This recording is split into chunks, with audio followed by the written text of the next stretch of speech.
ცემეს ეს ვინმე ოქრიაშვილი, რომელიც იუმორისტი.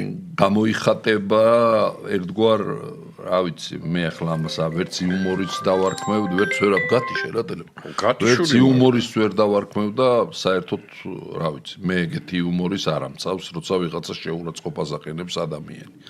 და საერთოდ ეს იუმორისტი არ არის ადამიანისთვის დაცვის საშუალება, ხო? ვიღაცები დახვდნენ, ვაშკაცი ბიჭები და ვიღაცები არა ერთი კაცი თავის ფეხით მივიდა, კაცო ნიკა ხურცილავათო. თავის ფეხით მივიდა პოლიციაში მეგრევე. ხო, მე არ ვიცოდი. კაპესეში გადაიყვანეს, წერილი მოიწერა იქიდან რა, იმიდან კაპესედან. თვითონ მივიდა თავის ფეხით მეცემეო და იმიტომ და ამიტომ მომავალშიც იცოდნენ რა, რომ ეგეთ რამეს არ გაუტარებთ ეგეთ რამესო რა. ვაშკაცი კაცი ყოფილა. ახალგაზრდა ბიჭია. რამდენი წლის არა? რავი 20-21-ის ეს.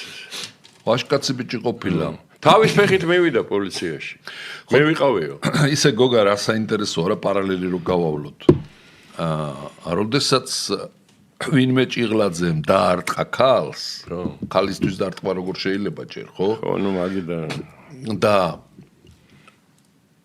ის შეიძლება. კარგია. ხო, იმიტომ რუს დაარტყა. და ამან რო დაარტყა ეს ცუდია.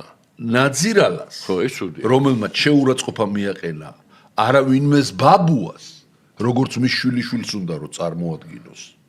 ხო? გამოვიდა მის შვილიშვილი და ერთ-ერთი. ხო, ერთ-ერთი შვილიშვილი.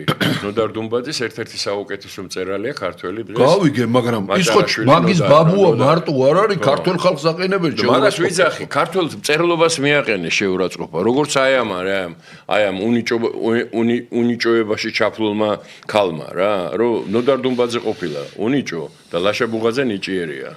და მამამისი კიდე წარმოიდგინე ლენინებს ხატავდა ბავშვობიდან